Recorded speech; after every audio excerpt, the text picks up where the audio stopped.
I'm the moderator panel of today's seminar. And today's topic is the pending issue of future outlook for various countries, including Malaysia, Singapore, and British Commonwealth of Nations, and Korea.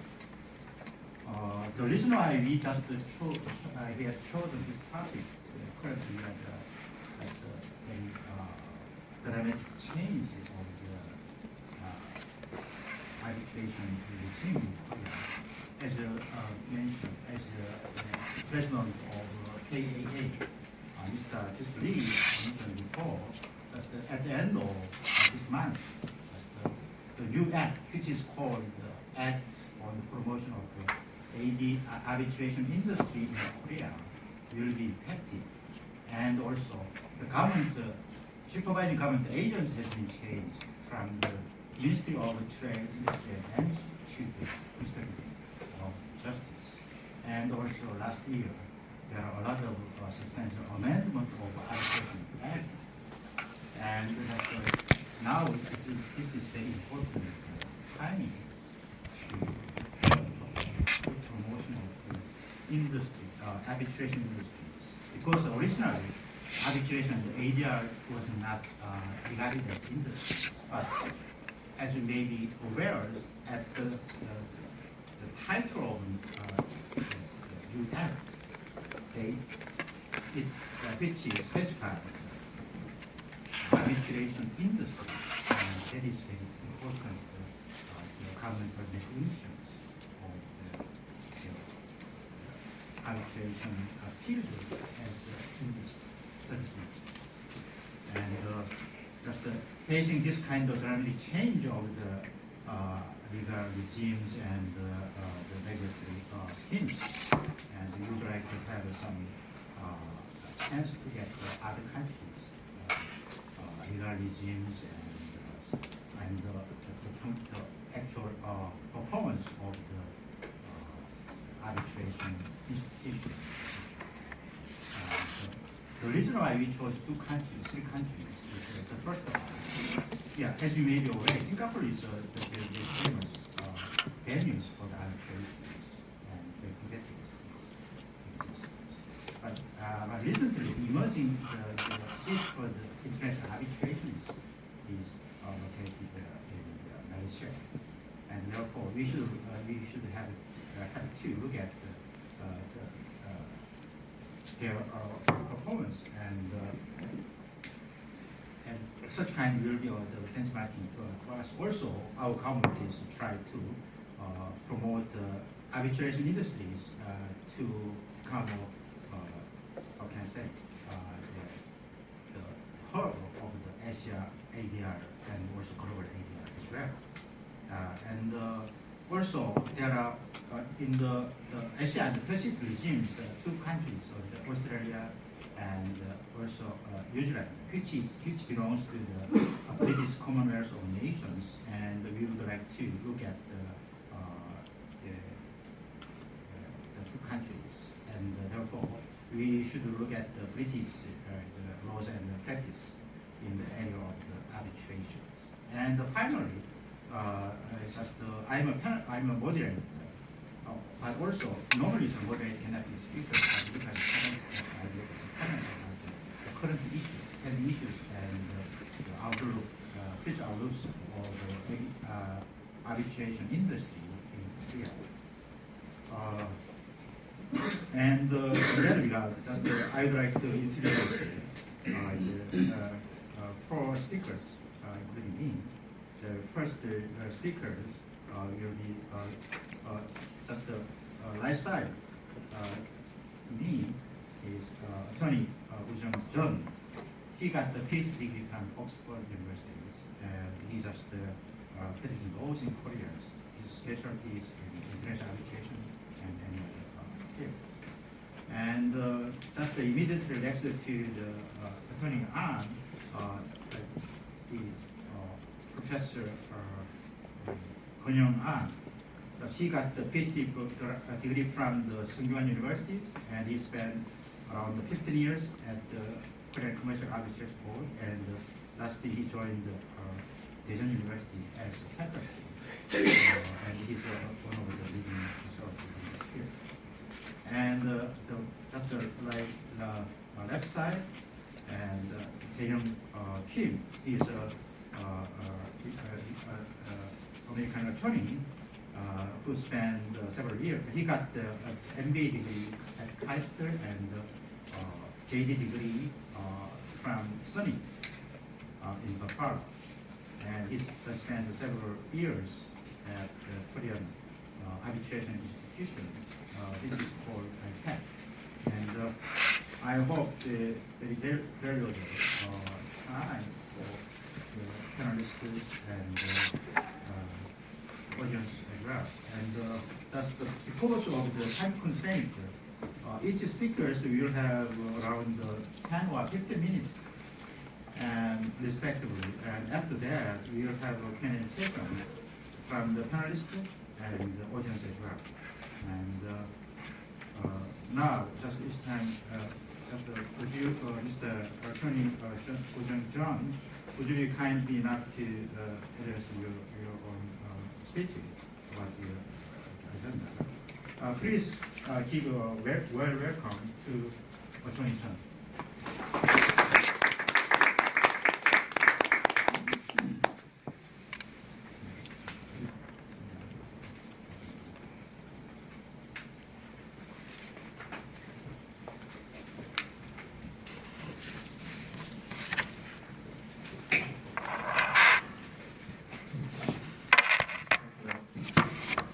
Thank you very much.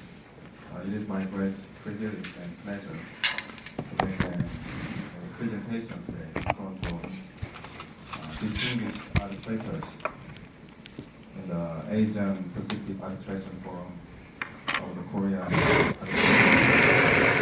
with the topic of the Partner of Regional Center for Arbitration.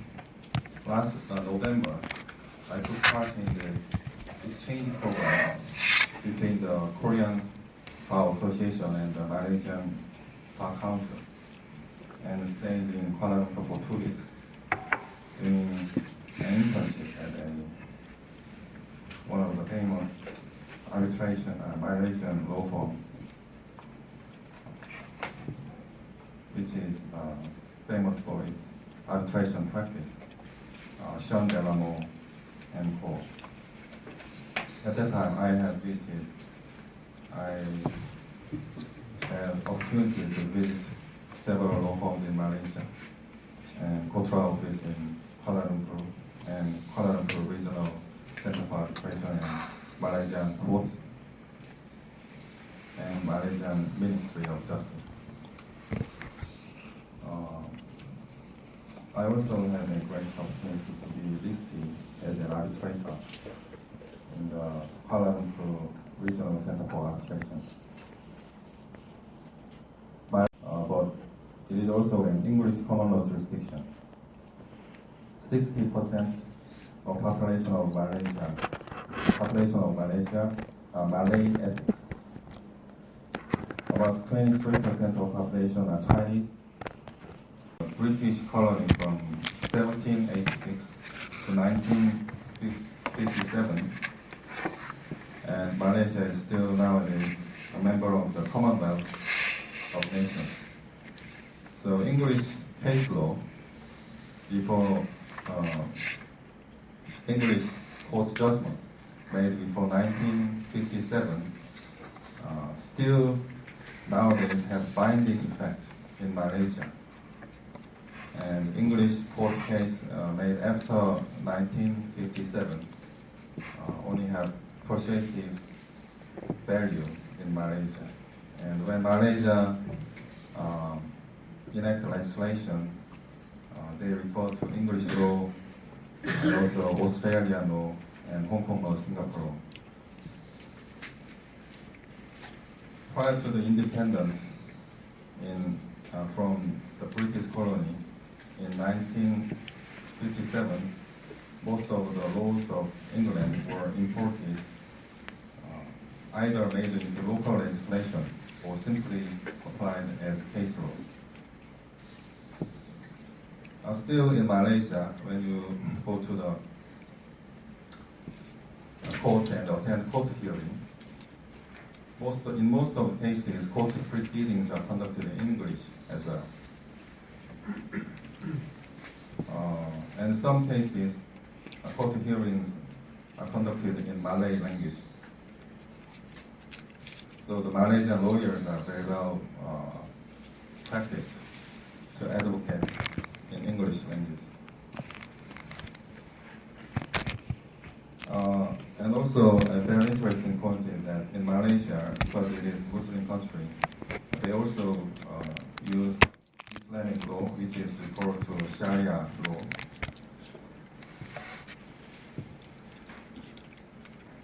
So as a result, the Kuala Lumpur Regional Center for Arbitration also have Islamic arbitration rules.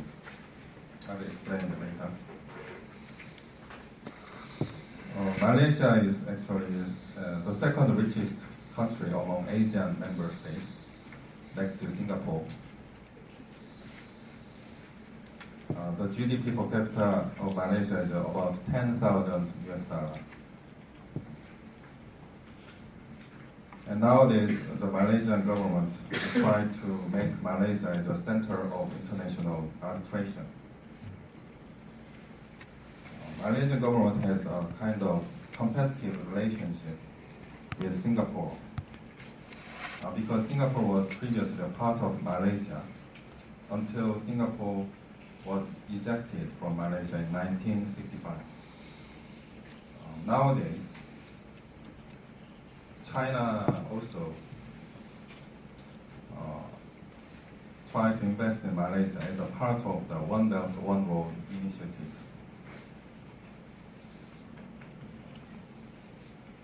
Now, let me explain about arbitration institution in Kuala Lumpur, called Kuala Lumpur Regional Center for Arbitration.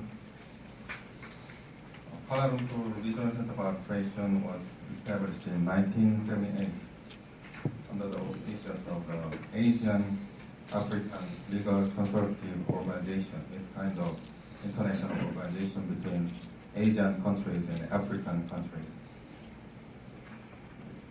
So it is actually not a government organization. It is a non-profit, non-governmental, and independent international body.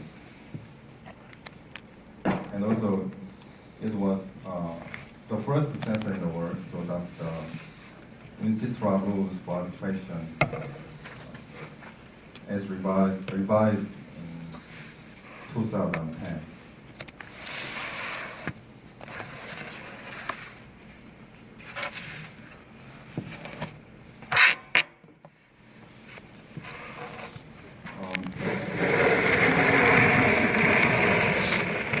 Kuala Lumpur Regional Center for Arbitration, the mission is to promote domestic and international commercial arbitration.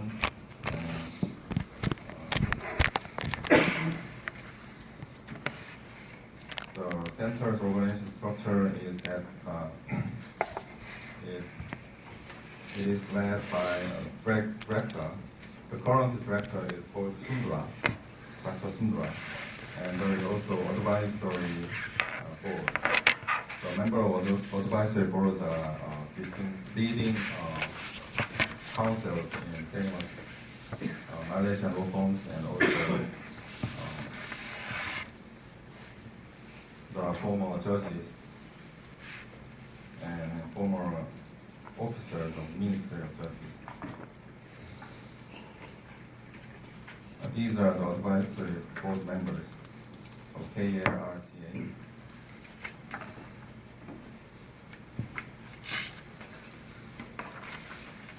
And the arbitration rules, it is actually recently revised in 2017, and they also have fast-track arbitration rules and mediation rules and arbitration rules, which is Islamic arbitration rules.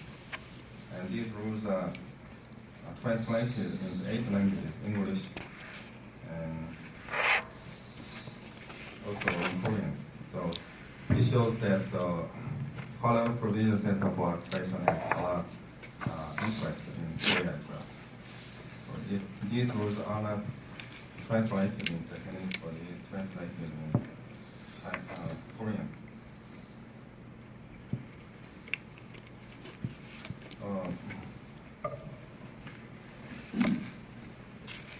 Let me first introduce the arbitration rules. The KRCA arbitration rules is based on the UNCITRA arbitration rule 2010, and it provides for interim relief and emergency arbitration, and also extensive confidentiality obligation, power of tribunal to award interest.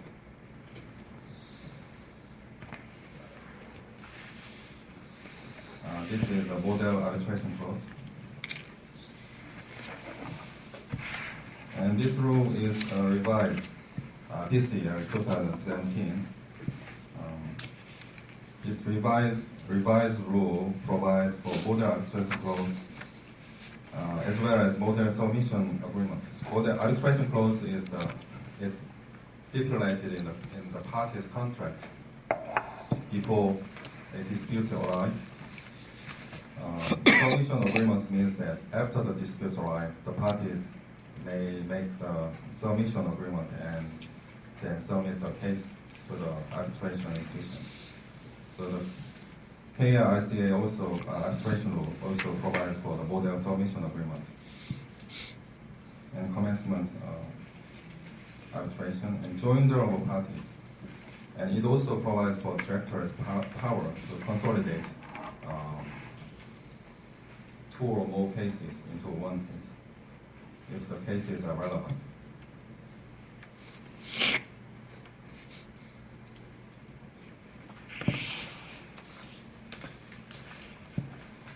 And also, KRCA provides for fast-track arbitration rules.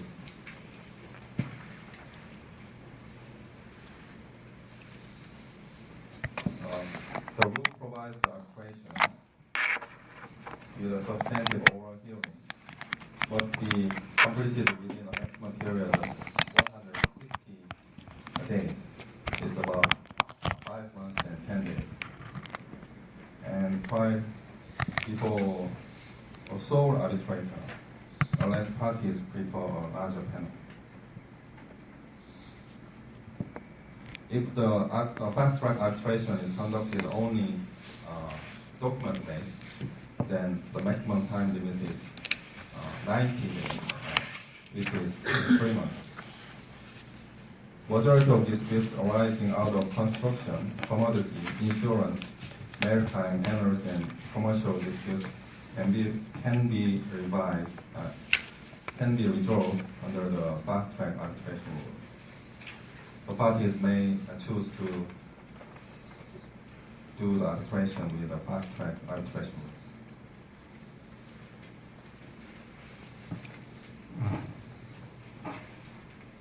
The fast-track arbitration rule include tight obligation for disclosure so as to avoid surprises and controlled uses of expert evidence to ensure that the parties and tribunal are focused only on specific issues. KRCA also provides mediation rules. And the interesting point is that it also has Islamic arbitration rules.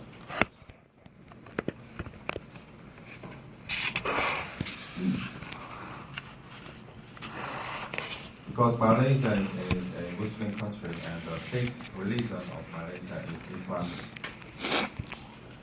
So, and also Malaysia is a center of Islamic finance. The matters related with Islamic issues should be abided by Sharia law. So the Islamic arbitration rules are suitable for arbitration of disputes arising from commercial transactions premised on Islamic principles. The rules incorporate a reference procedure to Sharia Advisory Council or Sharia expert whenever the arbitral tribunal has to form an opinion on a point related to Sharia principles. So if the arbitrators are not familiar with Islamic rules, Islamic law principles, then they may refer to the issues to the Sharia experts or Sharia Advisory Council. This is the key point of the Islamic arbitration rules. This is in addition to covering all aspects of the arbitration process, providing a model arbitration clause, setting procedural rules regarding the appointment of arbitrators and the conduct of arbitral proceedings, and establishing rules in relation to the forum effect and interpretation of the word. So basically, all the other aspects are similar with the ordinary arbitration rules of the KARCA. The arbitration tribunal now also has the option of awarding Sharia compliant late payment charge in remedy of payment default, further to other improvements, including emergency arbitration provisions. The Islamic arbitration rules are capable of being applied in any jurisdiction in the resolution of disputes arising out of any agreement that may include principles of Sharia law.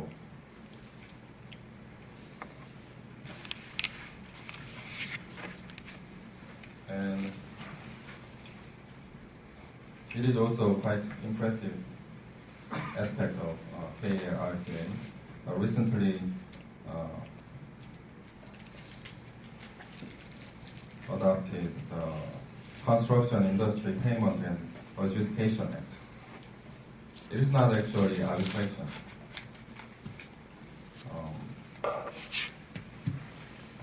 This is adjudication. So the Malaysia, in order to promote construction industry, they make this special legislation so that adjudicators may quickly make a resolution about payment of construction project. The arbitration or litigation can be also conducted with this adjudication procedure.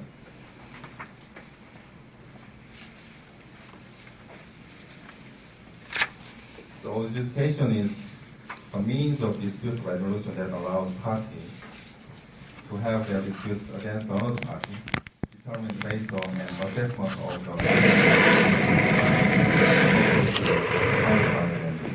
industry expert that is called adjudicator. So the KARCA has this list of adjudicators, and statutory adjudication is essentially an adjudication process prescribed by Construction Industry Payment and Adjudication Act 2012, allowing a party owed monies under a construction contract to promptly obtain payment from the non-paying party. It is conducted privately and ensures confidentiality. It is a mandatory and statutory process that does not require the agreement of the parties to commence the process and prevails over any to the contrary between the parties. So it is mandatory and statutory process. So any parties may apply for this adjudication procedure if it is there is issues related with a payment of construction. And the buildings is more than 4 floors. And the building, so the adjudicators make adjudication decision if one of the parties should pay the other party. within 45 days. They should make the decision within 45 days. Then the winning party may apply for the execution, and then the winning party may receive the money. And if later arbitration or litigation decision is different from this adjudication, then the receiving winning party should return back the money to the other party. However, it is said that the judges or arbitrators usually respect the decision of the adjudication. So in some aspect, its function as kind of interim measures. Because this act only applies to the payment issues related with construction. The other issues of construction should be dealt with in arbitration or litigation.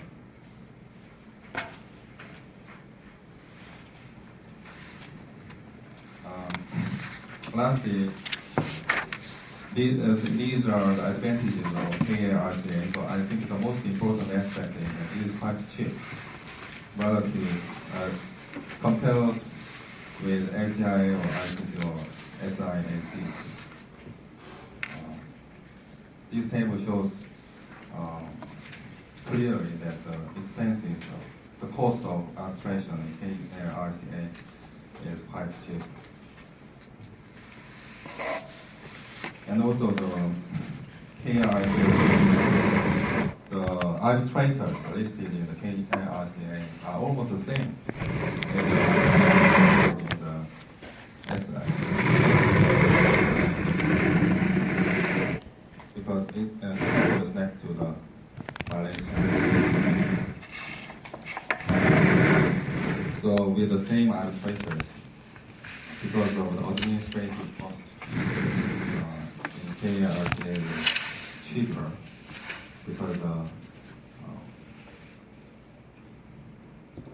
prices of accommodation and transportation is cheaper in Malaysia, so they say they can provide cheaper service with the same company as CRO, HKIAC. Because of time limitation, I would like to finish my presentation. Thank you very much. Thank you. Yeah, after his speech, just we will be able to know why is the KARCA is emerging opinion for the international arbitration. Anyway, thanks, sir. And next speaker is Professor Konyoung. Would you please kind of speak?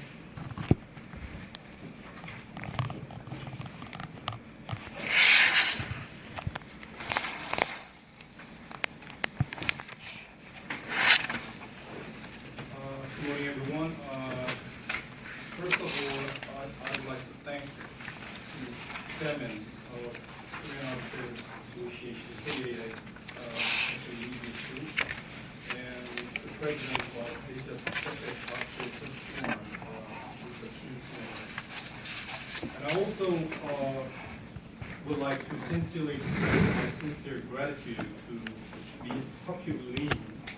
She's the CEO and registrar of SIAC-CR, and Mr. Chiang-Chu, Deputy Center Director of SIAC, and Mr. Langston Chan, Deputy Chairman of Board of Directors of SIAC, and he is also a global head of arbitration of Baker & McKenzie, one of the largest law in the world. And also Ms. Julia Jian-Yu, Associate of Secretary.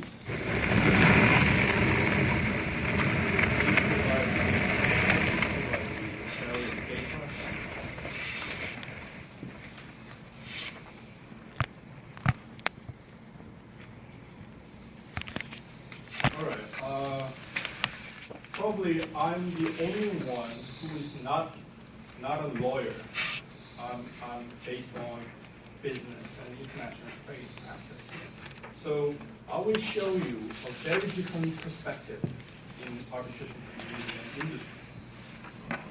This is my observation, personal observation of landscape of competition in international arbitration market. we have three big institutions in the world. The first one is ICC in Paris, and AAA, ICDR, is the American Arbitration Association, and LCIA, London Court of International Arbitration. These are, we call, big three international arbitration institutions. Now there is an ultimate competition structure among world-leading international arbitration institutions at the moment. And now in Asia-Pacific, SIAC is a rising star. I visited the SIAC in 2006, and I found that there were only 3 councils, one from Indonesia, and one from India, and one from Philippines. Now, a lot. And at the time, I remember that the arbitration case registered with the SIAC is around 60 or 70 a year. Now, more than 300. Truly international. And in the Middle East and Africa, there's also another rising star, Dubai International Arbitration Center. Probably somebody who visited Dubai, you felt that it's a very artificial city. Riyadh is very artificial too. They scouted various prominent staff from ICC and AAA ICDR from all over the world, the best in them public. So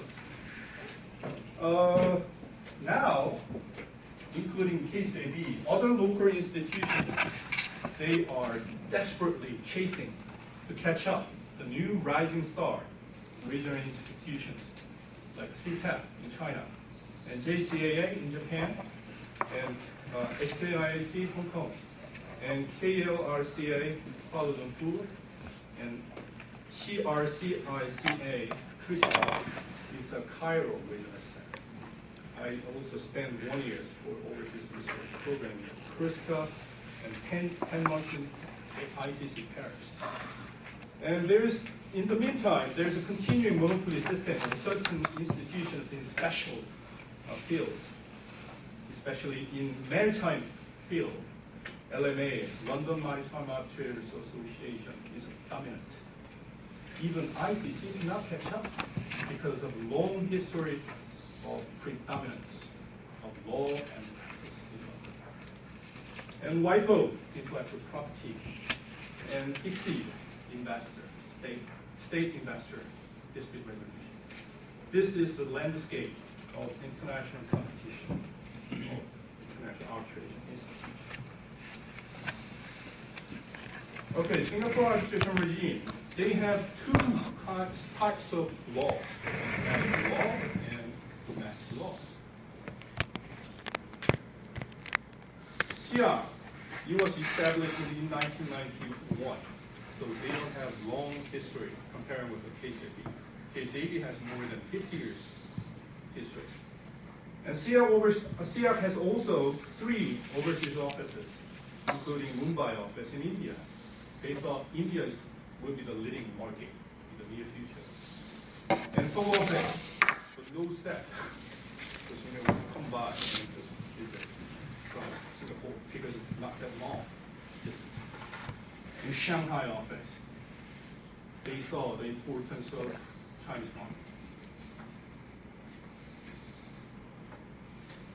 You can see the board of directors members. The chairman at the moment is Indian Singaporean lawyer, Mr. Singh. And Chan Leng Sun, is global head of arbitration. He's also deputy chairman of SIAC. You can see how international the board of directors is composed.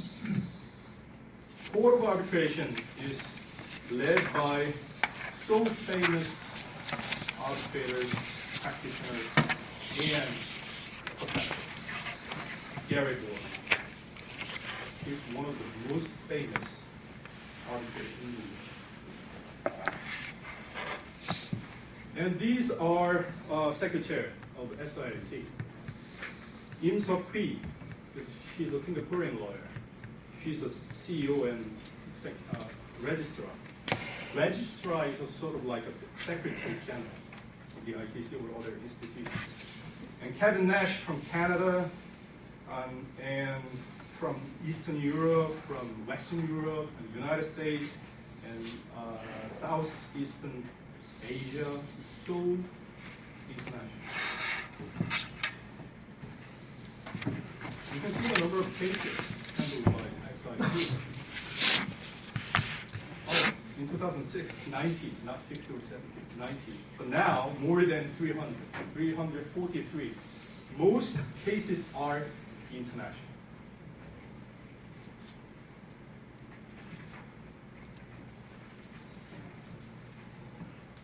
Okay, emergency arbitrator system. Probably most of you heard of emergency arbitrator system before, but I will briefly explain about emergency arbitrator. When you file a request for arbitration, and it takes time before the arbitral tribunal is consistent. It takes usually 2 or 3 months. In that time, there is no arbitrators. But sometimes, after you request for arbitration, the other party can sell or avoid or just throw away the important evidence or money or assets. In that case, even after you request for arbitration, you should file a suit for interim measure to the court. So to solve that problem, the emergency arbitrator system was adopted. In 2006, American Arbitration Association adopted this system for the first time in the world. But now, the best practice of emergency arbitration is conducted by SIC, I personally recommend. You can see the statistics provided by SIC. Okay, if you request for emergency arbitrator, it takes only 1 day to appoint emergency arbitrator, average. And 2 days should be, within 2 days, a challenge appointment must be made. And interim order or award must be made within 14 days from the appointment. So appointment of the emergency arbitrator and rendering an award, interim award, it takes only 14 days. It's a revolution.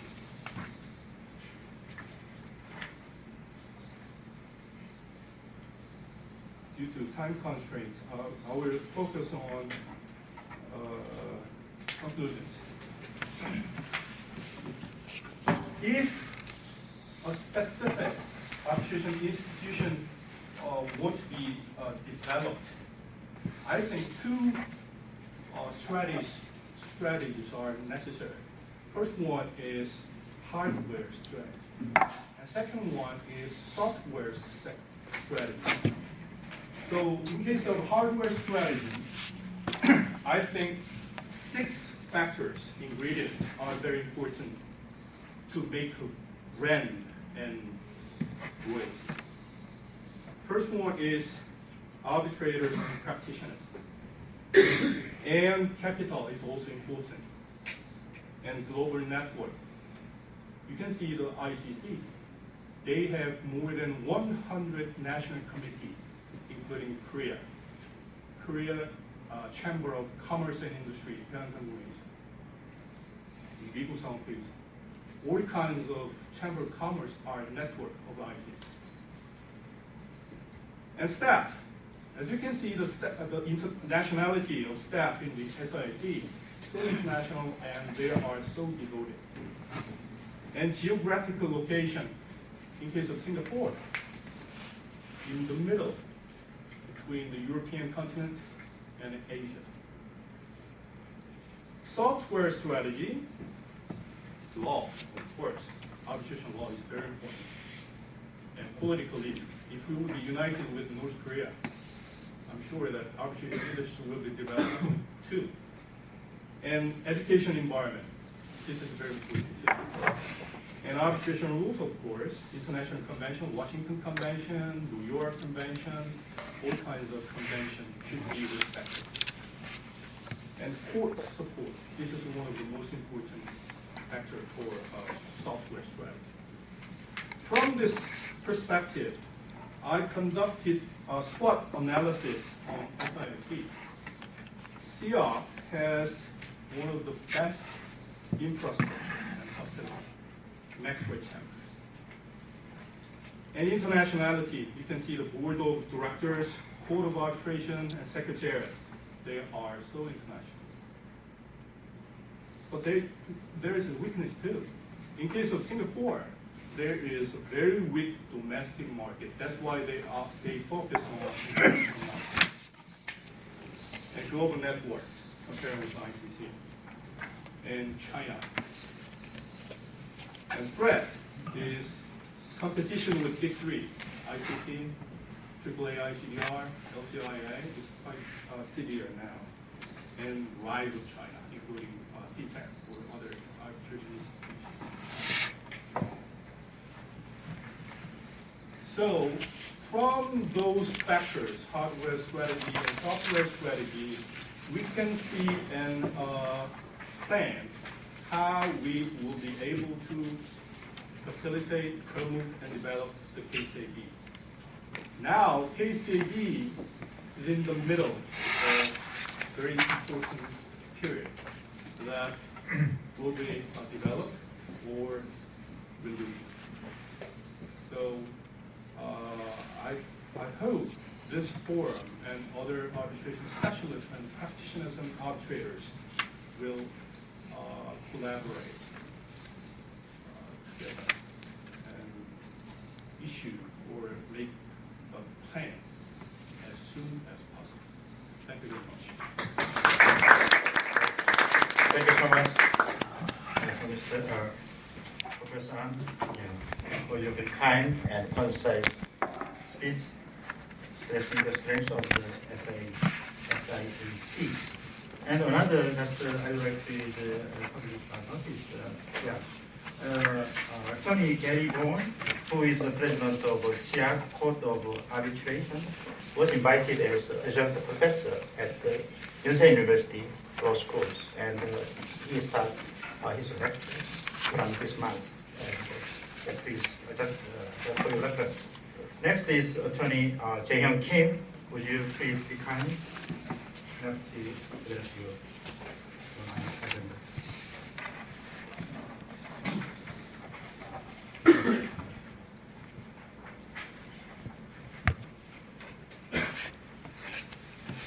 Well, good morning, everybody, and thanks for being here this morning. What a great way to begin a new, fresh week on Monday morning. Today, I will be talking about the United Kingdom. Well, since due to my time limitations, I will just make a real brief introductory discussion. I'm probably sure a lot more experienced people like you, a lot more with far superior knowledge and much more experience than I do. You probably know about probably not know more about the details or how to approach the details. So I will just make a real brief introduction to this entire system regarding the United Kingdom. Now, when I first began my research on it, making an introduction of the UK arbitration system, everybody, all the professors, academics, lawyers, everybody, even the judges, everybody was referring to the Arbitration Act of 1996. Now, so much about Arbitration Act of 1996, I was making my research through all these documents. People were using the word, the English, they literally mean the English Arbitration Act. What do you mean by that? As I made my points there, it's a codified legal rules and principles established by case law. Now, case law, well, everybody knows England, that's the home of the common law system. The judge made a case law common law system. And the whole purpose is to increase autonomy and more clearance. And as you can see, it is mostly broadly based on the U.S. rules. So this is basically the historical background of the Arbitration Act. Yes, again, this is probably one of the criticisms that a lot of the lawyers coming from the civil law background make about the common law system. It's a judge-made rule. Sometimes some of the laws may be binding, some of the laws may be outdated, but still not being touched through history. So same thing that was happening regarding arbitration, even in England. As you can see, the Arbitration Act of 1950, there was an Arbitration Act of 1975. There was another Arbitration Act of 1979, and as all these laws were being implemented in this legal system, there were also various cases that were making all these different types of interpretation regarding the law. So there are also there may be authorities, there may be persuasive authorities, but that may not be binding at all. So basically, this was one of the reasons why the legal writers, the legislative people were trying to take care of it, and make more of a clear platform. And that clear platform laid to the English people's road to the Arbitration Act of 1996. And the three goals written down there, these are not the only goals, but basically the goals that were the English people were trying to take care of the arbitration process up until that point. It was too slow, it was too expensive. I mean, the purpose of having arbitration is what? To speed up the process and make the procedure a little bit more cheaper. But the problem is, if it's too slow and too expensive, then obviously there has to be some sort of improvements made to the system. And again, courts were too ready to intervene with the process. In arbitration, the whole point is to try to avoid any court intervention and try to take care of all these small, petty conflicts within so-called, without the court system. Okay, so this is basically the historical progress that I have written down on the timetable. And the Department of Advisory Committee and the Arbitration Law, I just wrote it down as DAC, did that. Just to take care of a little bit more of the acronyms there.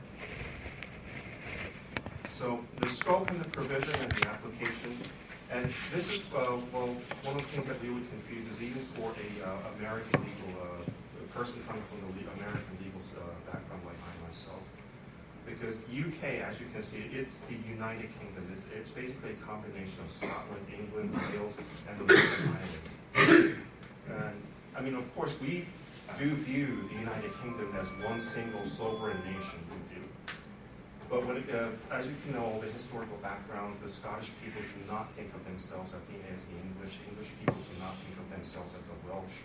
Welsh do not think of themselves as the Irish people. They're all just separate people, all just forcibly bound together into a single country named United Kingdom. So Scotland, they definitely have their own separate body of law.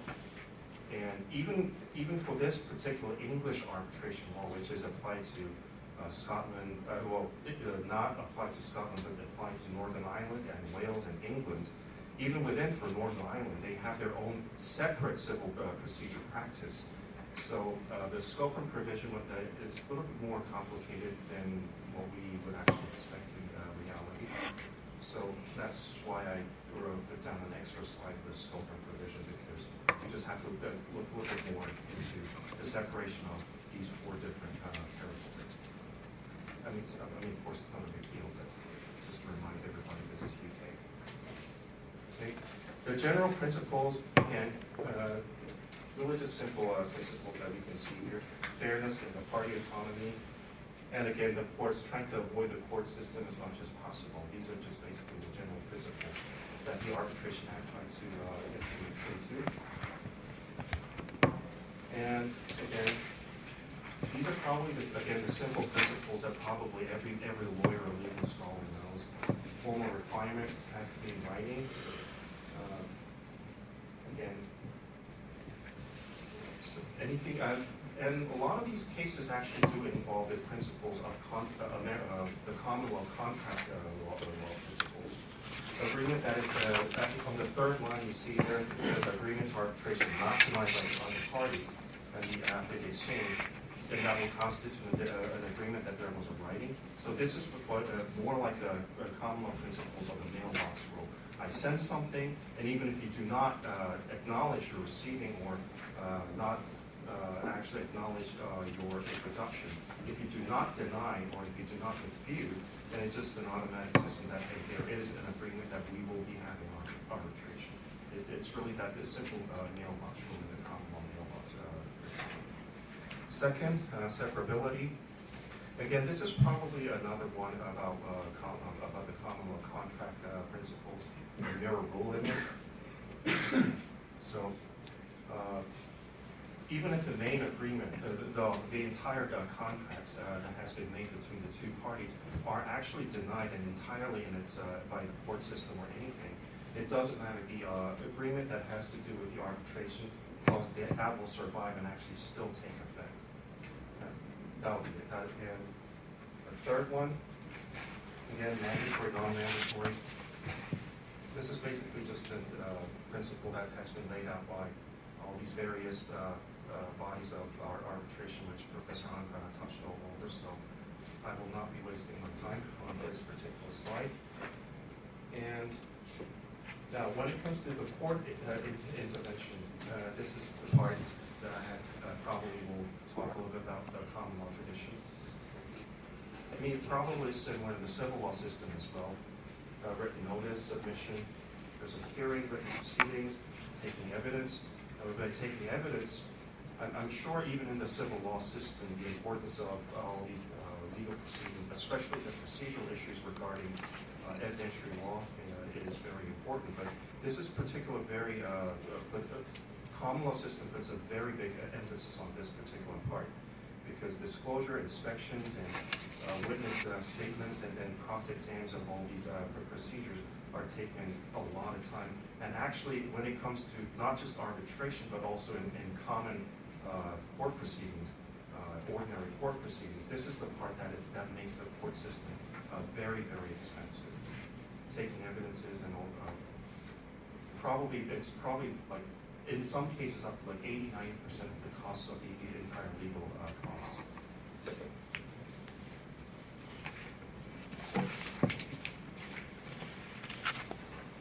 Roles of the court in arbitration proceedings, again, jurisdiction-wise, again, arbitration is one of those systems that you try to avoid any type of court intervention. So courts really have no jurisdiction in arbitration unless the agreement that was originally written or any of the rules that were written in the 1996 Act that says so expressly. So the idea of arbitration, but if there is a state court proceeding, then this is not important.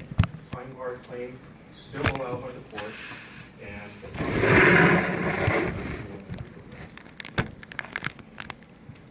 still, even with these types of improvements that are have been made and tried to be polished up by the 1996 Act, still, there are some questions that are not addressed, and there has to be some sort of improvement that has to be made and criticized by a lot of people.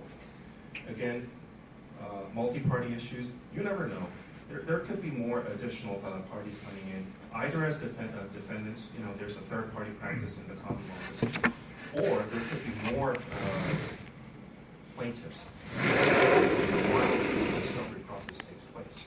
So what about the joinder of the additional parties? We don't have, say, or much more detailed way of introducing multi-party issues, just like as in the court system in arbitration.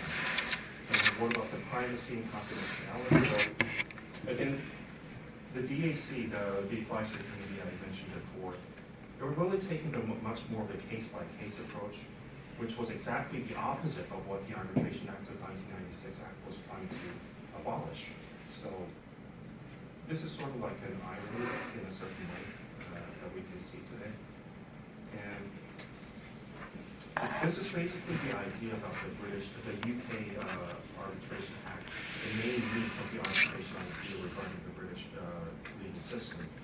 Now, the reason why we're touching into the British legal system is because it's the homeland of the common law system. And being the homeland of the common law system, this influences the so-called British Commonwealth countries.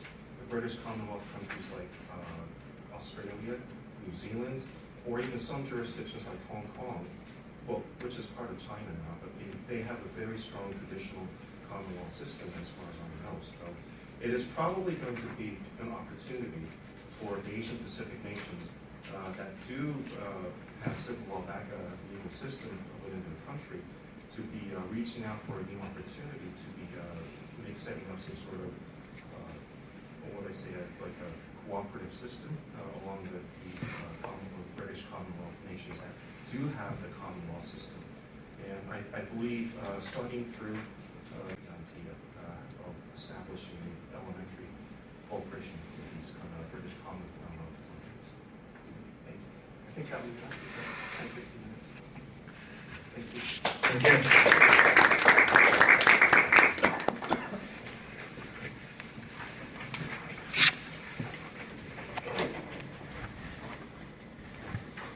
First of all, yes, I would like to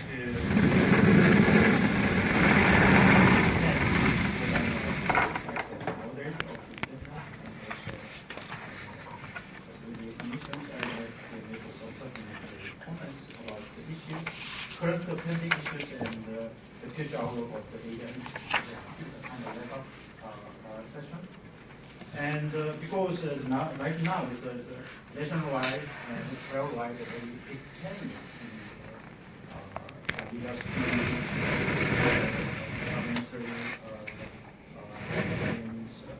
in relation to the arbitration and ADR industry. First of all, international, every country the Center for the International Arbitration, which is a transition period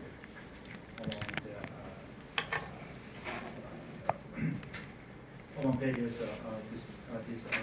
dispute resolutions. But also there's some kind of problems also exposed to us. For example, Euros has some kind of bribery issues bribery to the arbitrate issues come out recently. And Russia is also having some governmental intervention in the area. That is very, how can I say, report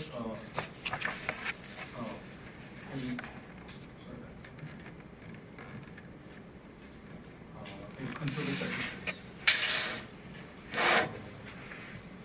And also, we are facing the emerging venue for international arbitrations, like Malaysia. I think the KRCA is very promising law and very active to become the hub for the Asia-wide international arbitration. Domestically, you are also just facing the very change. For example, new act will be effective at the end of this month. This is called Act on Promotion of the Arbitration Industry, and also the recently supervisory government authority has been changed from the Ministry of Trade, Industry and Energy to the Ministry of Justice. And last year's substantial amendment of the Arbitration Act, which accommodates the various controversial issues and needs of the judicial consumers, including the arbitration. And also,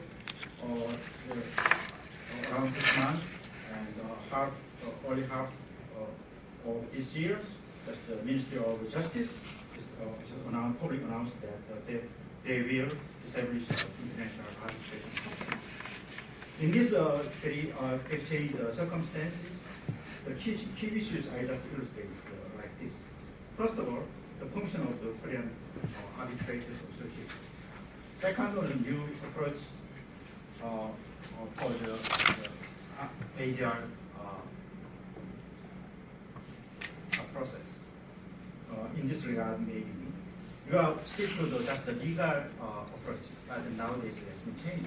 There are arbitrators, mediation more focused on interest, not past interest.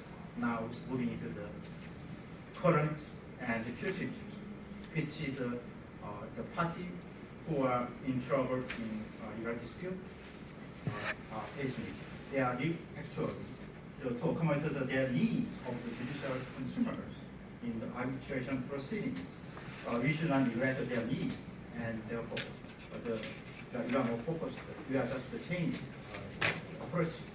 And also in the United States, arbitration institution has been changed. Previously, all the arbitration institutions, non-profit organizations. However, in the United States, there is one profit organization, and we should pay attention to that. And also, some kind of another issue, digitalization and globalization. That is very important because all the transaction is conducted on online basis, and therefore dispute resolution proceeding also should be resolved on online basis. It's ODR, which is called online dispute resolution.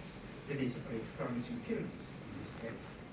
And another matter is cooperation between government authority like Ministry of Justice and primary arbitration institutions like KCAB and also Korean Arbitrators Associations.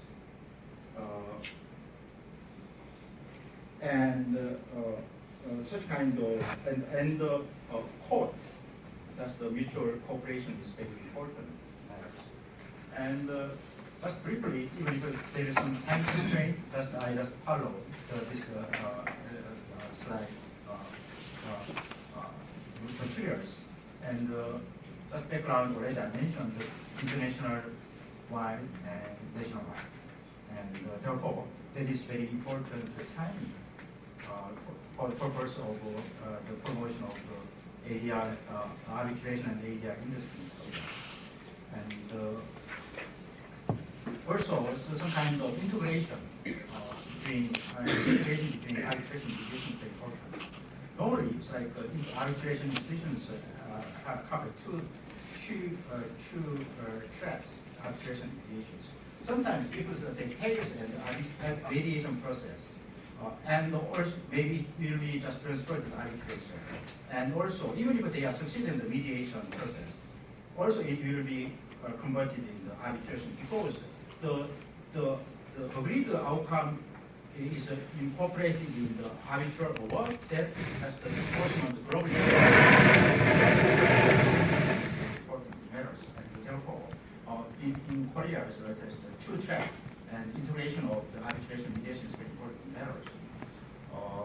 And the important matter is that accommodate the needs of digital judicial consumers. Originally, this dispute resolution is a function was built to the court exclusively, but there are some problems in meeting the needs of the judicial consumers, and therefore arbitration and ADR system have been introduced. But now the current how can I say job for the ADR is to adapt the needs of digital judicial consumers, and this means like ADR should make a reasonable effort to accommodate the ODR systems. But unfortunately, in Korea, even if the court adopts partial ODR systems, the ADR institutions have some problems adopting the ODR systems, and therefore, I think that it was caused by the lack of the money, and the government assistance will be strongly needed. And question of the function of the KA, as I mentioned before, the euros and probably to the arbitration pose some problems, and therefore establish the professional responsibility and continuing education both arbitrator and mediation is very important. This kind of functions should be made by Korean Arbitrators Association, which is just private entities, and government too much intervention in the arbitration industry is not desirable. Therefore, I think the Korean Arbitrators Association should be statutory institutions under the Arbitration Act and through the amendment of current Arbitration Act, and that is a very important matter. Also, as I mentioned before, just like nowadays, like the ADR including the arbitration, the function has been changed to cover all the dispute, including conflict, and therefore more like the approach should be also changed. You are just stick to the legal approaches. But you should face with the arbitrators immediately should face with some new approaches which covers the conflicts. And they are mainly focused on the present and future interest of the parties in the dispute resolution process, and more should focus on the interest warranty rather than the previous fault or previous misconduct. And the government function is more is also should be changed. Regulation is not long effective for government officials. And there are currently the court is not much friendly approach to the arbitration process, especially if I illustrate the examples selective arbitration clause, such that you have expert interpretation just to recognize the arbitration jurisdiction, unlike other countries' court position. And therefore, maybe just this kind of action should be changed. And another issue is the digitalization and globalization. Like now is the digital era, and you are just focusing digitalization, and ODR systems should be adapted as early as possible. And globalization is very important matters. And the key rules will be applied by the Korean Commercial Arbitration Board along with the Korean Arbitration Board.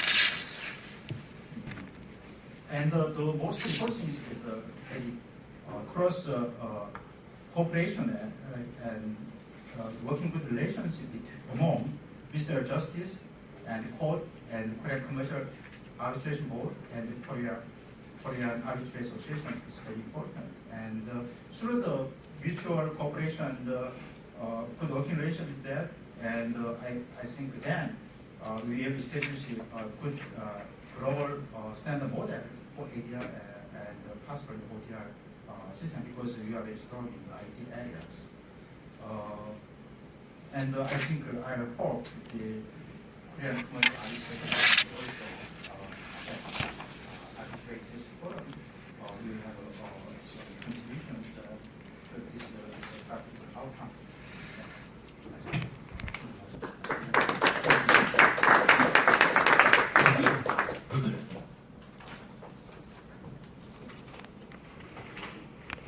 Thank you for your attention, and would you please feel free to ask any question or any comments, if any, from the panelists and audience as well.